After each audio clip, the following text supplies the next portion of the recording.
My name is Alex. I work at a small IT company. Don't lie. Trying to get through this with such an obvious lie, don't you have any sense as an adult? I skipped an executive meeting to help a college student. The next day, I was called to the CEO's office, and even though I honestly told the truth, he dismissed it as a lie and didn't listen to me at all. Sure, it sounded unrealistic, but he didn't have to assume I was lying from the beginning. You missed an important meeting, so you're fired. No matter how much I tried to explain, he wouldn't believe me, and eventually, I was told I was fired. I just helped someone, but my professional life was over. While I was overwhelmed by despair, John, the executive VP, burst into the CEO's office with a worried look. I'm a young department manager at this company.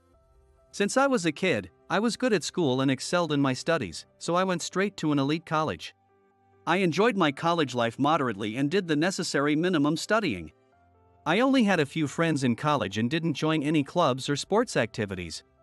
I never had a girlfriend. While watching other students having a blast, I found more joy in studying and researching, so I focused on them. I recognized that I've always been a bit of a loner. Sure, I was good at studying and often praised for my abilities, but my personality was dark. I graduated at the top of my class and joined my current company.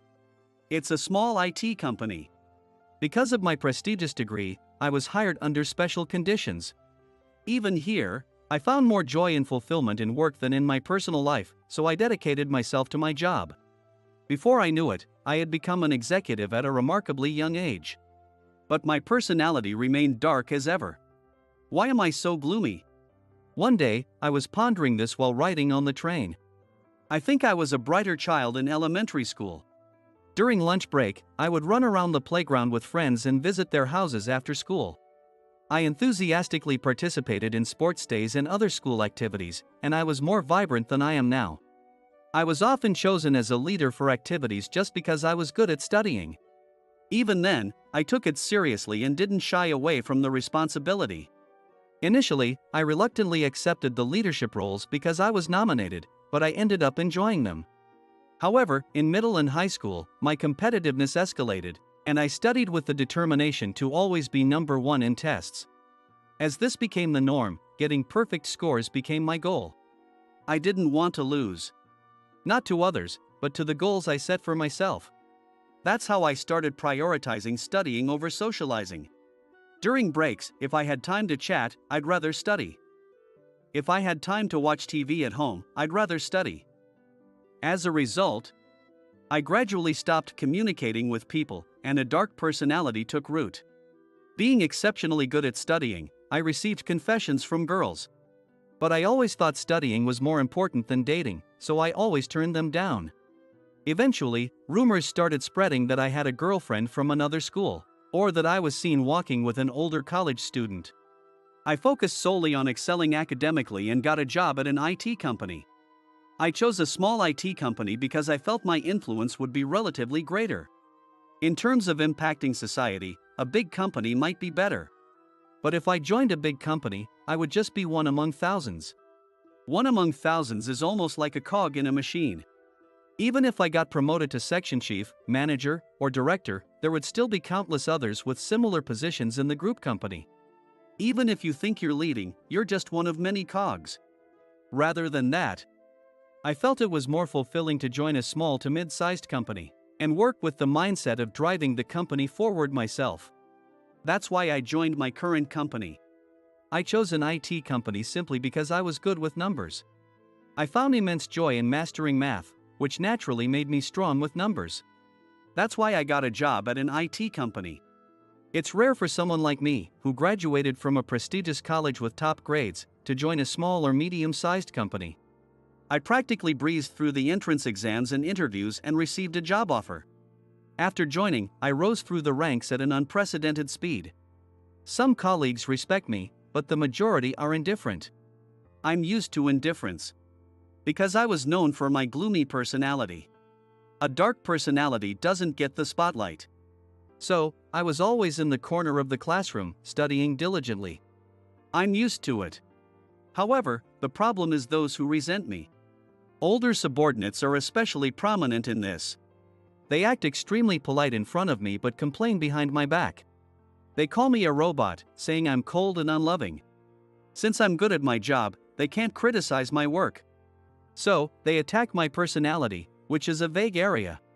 Our CEO is Mr. Smith, and the VP is his relative, Michael Smith. Michael's son, James Smith, is the head of HR.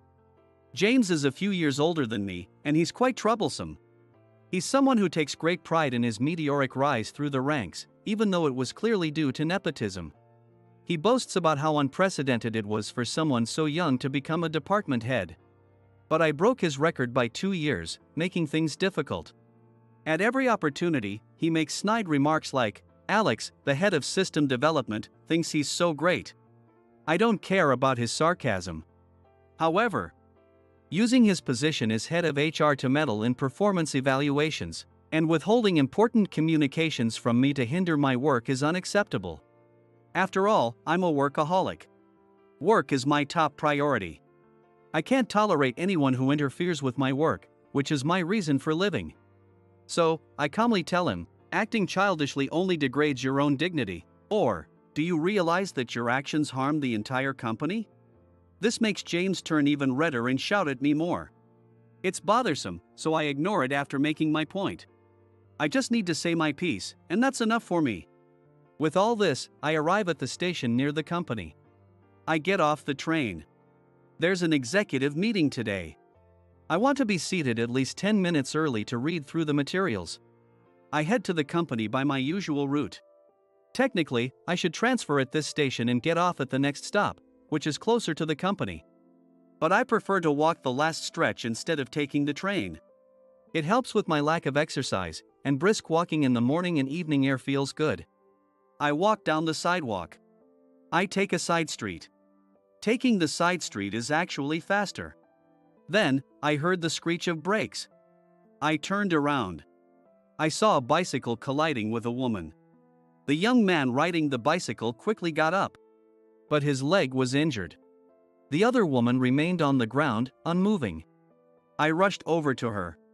She looked to be around 20 years old. She had long pigtails and very long bangs. They were so long that they covered her face. She wore round glasses, almost as big as the palm of a hand. But the glasses had been knocked off by the impact. I called out to her. Thinking she might have hit her head, I decided not to move her and just spoke to her. The woman soon let out an "ah." Behind me, the man on the bicycle sighed in relief, saying, "Thank goodness." The woman blinked a few times. I could see her eyelashes fluttering through her long bangs. I asked, "Are you okay?" She nodded yes. "I believe my body is functioning normally," she said, with a slight foreign accent. She tried to stand up but seemed very nearsighted and couldn't move without her glasses. I suggested, "You on the bike, you should go to the hospital. I'll call the police first. And you with the glasses, stay here. You should also go to the hospital. But we'll wait for the police first." A few minutes later, a police officer arrived. It was probably a police officer from a nearby police station. We talked with the officer, me, the man on the bike, and the woman with the glasses. Soon, a police car arrived. We were taken to the nearest police station for questioning. Before that, I asked if I could call my company. There was an executive meeting today. It would start in about 15 minutes. After a few rings, Aaron, one of James's followers, answered. He was also one of my colleagues. I knew he didn't think well of me and often complained about me to James. I thought it was annoying that he answered and said, "Is there anyone else around? There must be someone else." After all, it was just 15 minutes before the workday started. But Aaron said, "No one else is here. What do you need?" "I'll pass the message along." Reluctantly, I said, "I had an unavoidable accident and am now going to the police station. I'm just accompanying others, so don't worry. However, I might be late or miss the executive meeting. Please convey this before the meeting starts." That's all. I conveyed the message. Not wanting to keep the police waiting, I hung up the phone. Then I accompanied them to the police station. It took an incredibly long time. I was released around 11 a.m. Right after leaving the police station, I decided to take the young man and the woman to the hospital as a precaution. The executive meeting was already over. So, I decided it was a good time to use some of my vacation days and take the rest of the day off. More importantly, it didn't seem right to leave these injured people to go to the hospital alone. I called the company and took the day off until the evening using my paid leave. The young man on the bike, who only had scrapes and no serious injuries, was heading in the opposite direction, so I saw him off in a taxi. The woman with the glasses got into the taxi with me. She was quite helpless without her glasses. "Thank you for helping me. My name is Rachel. I'm Alex." "Alex. How do you spell that? And your last name is?" I thought about typing it on my phone to show her. However, I hesitated, thinking it would be hard for her to see without her glasses. So, I considered giving her my business card. But then, I thought it might seem like I was demanding gratitude. While I was considering what to do. "Don't you have a business card? Here's my card." "Oh, you can throw it away after checking the spelling." Rachel held the card happily. "Please let me keep it. I'm a student, so I don't have business cards." I thought she had an unusual aura. But her accent suggested she might have grown up in another country in a different culture. Since I consider myself quirky too, meeting someone a bit offbeat doesn't bother me. I waited at the hospital while she got examined. She said she lived alone and her parents were abroad. Without me, she wouldn't be able to get home without her glasses. Thinking that, I reluctantly stayed with her. When I asked if she wanted a sandwich or a bread for lunch, she said both, so I got her both. I thought it was an unbalanced meal, so I added a salad and milk, and she ate it all up. I ate a vegetable sandwich beside her. Her test results came out in the evening. Since there were no issues, I made sure she got into a taxi. She didn't have any money, so I paid. I told her not to worry about paying me back and saw her off. Then I returned to the office. By the time I got back, it was already 5 p.m. The company's regular hours ended at 6 p.m., so there was less than an hour left. I decided to report my tardiness for the day, so I headed to the HR department. I had to report to James. I didn't like him, but it was his responsibility, so I had no choice. "James, I apologize for missing the executive meeting today." I said it formally. Then James said something surprising. "Honestly. Who do you think you are, skipping the meeting without notice?" "What?" I widened my eyes. "Skipping without notice?" I immediately realized what happened. Either Aaron didn't report it on purpose or he was conspiring with James. I had anticipated this, but I could only blame myself for not taking more precautions. I contacted Aaron in our department 15 minutes before work started. I didn't hear anything about it. Then let's bring Aaron here. Don't bother calling Aaron over for such nonsense. This reaction confirmed that James was in on it with Aaron. I made my decision. It's not trivial. Compared to his many breaks, this is minor. I'll call him right away. "Hey, wait." I immediately called for Aaron. "What is it?" He responded to me with a haughty attitude. Even though I outranked him, he still acted like we were just peers. "I'm busy, so make it quick." "Oh, James, good to see you. Thanks for the treat the other day. Aaron, I called you at 8:45 this morning to report my tardiness, right?" "Huh? What are you talking about?" There it was. I sighed at his blatantly malicious response. "See, Alex. This proves you're lying. I'll report this up. You skipped the executive meeting without permission, after all.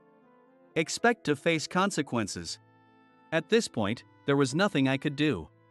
I gave up on them and got back to work. Checking the phone records would be quick, so I thought about doing that myself, but today was a no overtime day. On this once-a-month day, the office systems shut down at 6 p.m. I had no choice but to go home. The next day, I was in the CEO's office. "You know why you've been called in today, right?" Mr. Smith usually had a gentle demeanor towards me. He loved the prestige of having a top graduate from a famous college, and a young department head as his ace. But today, he looked furious. "Is this about being late yesterday?" "Yes." Why didn't you report it? I called at 8:45. Should we analyze the data? Enough with the excuses. There's no record of anyone receiving your call. That's the proof. I glanced at James, who had joined us. Would analyzing the data be a problem for you, James? James was at a loss for words. Then he looked away. Don't go falsely accusing Aaron. If you analyze the data and he's innocent, what will you do then? That's defamation. You're falsely accusing me right now. Why is it okay for you to accuse me but not Aaron? I remained calm. James became more agitated. Shut up. Enough with the backtalk. Calm down, James. Alex, it's an undeniable fact that you skipped the meeting without notice. Do you acknowledge that? Except for the part about being without notice, yes. I missed the meeting. Alright, then let's hear your reason. I already mentioned this to Aaron, but after getting off the train, I saw an accident between a cyclist and a pedestrian. I was the only witness. So I accompanied the police and answered their questions. Which do you think is more important, your job or others? Michael and James attacked me as if they had caught me in a serious wrongdoing. Was the person you helped a beautiful woman or something? The pedestrian was a woman. Whether she was beautiful or not is subjective. Got it. You just followed that woman. What's more important to you, women or your job? We don't need people who neglect their job. What's more important to you? If there's an injured person in front of me, I prioritize them. I thought I did the right thing. If I were in an accident and passers-by ignored me, I would hate it. Treat others as you want to be treated. This is my policy and something I consider basic human decency. Let's fire this guy. He has no loyalty to the company. I heard rumors that he's trying to leak company data, Mr. Smith. I thought this was definitely a fabrication by Michael. Are they really trying this hard to kick me out? Have I been working hard for a company with people like this? I started feeling like all my efforts had been for nothing. I've heard that too. Mr. Smith, this guy is smart enough to forge phone records.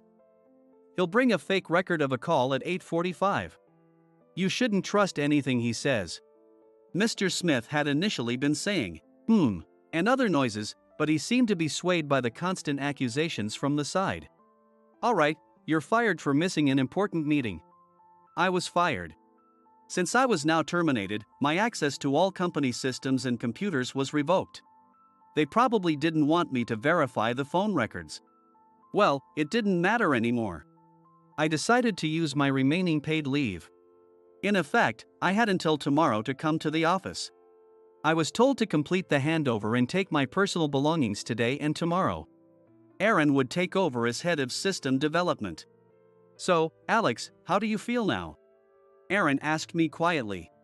I kept a blank expression and continued the handover. Too upset to speak, huh? Ha ha ha. Stop wasting time, Aaron. We need to complete the handover today and tomorrow. Shut up. You're fired. I'm the department head now. Address me properly. I won't be calling your name ever again. I spent the day like that. The next morning, I was in the CEO's office for paperwork. I heard footsteps approaching from a distance. Then there was a loud knock on the CEO's office door. Who's making all that noise? It was John. Mr. Smith. Look at the news. Ha! Both Mr. Smith and I were puzzled, but he turned on the TV at John's insistence. On the screen was the woman with the long pigtails and glasses. She was introduced as Rachel Johnson, a genius programmer with an IQ of 200. I had heard of Rachel Johnson, a college student in the US with an IQ of 200.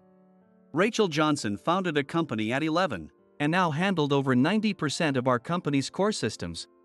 She was also known for never showing her face. Being a super genius, she didn't attend normal educational institutions. Thus, she had no classmates. She was now in college, having skipped several grades. I was stunned to see her on TV. The girl I helped was on the screen. They had to reschedule the press conference by a day. I apologize for any inconvenience. I had an accident. It wasn't serious. But my glasses got broken, so I had to wait for new ones. Glasses don't fix themselves once scratched, you know. She still had her extremely long bangs. She was wearing new glasses. Since Rachel had never appeared in public before, all the media outlets were focused on her. I met someone very kind. I'll keep his name confidential, but he works at a company called K. He's a department head named Mr. A. Thanks to him, even though my glasses were broken, I made it home safely. Anyway, let's get to the main topic. From that point on, the questions were general, about work, the company, and why she had decided to show herself this time. Listening to the press conference, Mr. Smith completely changed his attitude. Well, Alex, I believed in you. It seems you were really late because you were helping someone. Impressive. And you helped none other than Rachel Johnson, the CEO of our major client. Truly remarkable. Right, Alex? Aren't I no longer a department head? Of course, we'll forget about the firing. We owe a lot to Ms. Johnson, so you, as the company's representative, will continue to. I decline. I packed my things and left right then and there. Later, Rachel came to the company to thank me and repay the money. Upon learning that I had been fired, she announced that her company would cease all dealings with K Company. She also stated that they would no longer provide any systems. Rachel's reasoning was clear. A company that values meetings over helping people? I can't align with such values, so it's impossible for me to continue working with them. That's what she said. Rachel then asked for my address and came to visit me. I didn't expect her, so I answered the door in my loungewear. Excuse me. I'll go change. Please wait a moment. I begged for 3 minutes at the entrance, but she said, my attire is similar, so it's fine, and entered anyway. It's inappropriate for a woman to be alone in a man's apartment. Can we talk somewhere else? When I suggested this, she replied, then let's talk in the entranceway. So, Rachel and I sat facing each other on the hardwood floor of the entranceway. What is this? It's a strange scene, but whatever. It would be ruder to invite her further inside. Here, I'm returning the money from the other day. Rachel handed me an envelope of cash. It's okay, really. I tried to return it. But Rachel insisted, and after going back and forth 3 times, I finally accepted it. I heard you got fired. Yes. It seems you got into trouble because of me. Was it trouble? No, I think it was a good opportunity for me. I never realized how awful that company was. I don't want to work hard for such a terrible place anymore. It's not right to speak ill of someone else's workplace, but I feel the same way. Rachel agreed. Her outfit was mismatched again today, just like the other day. Well, I have to make sure I choose the right company next time.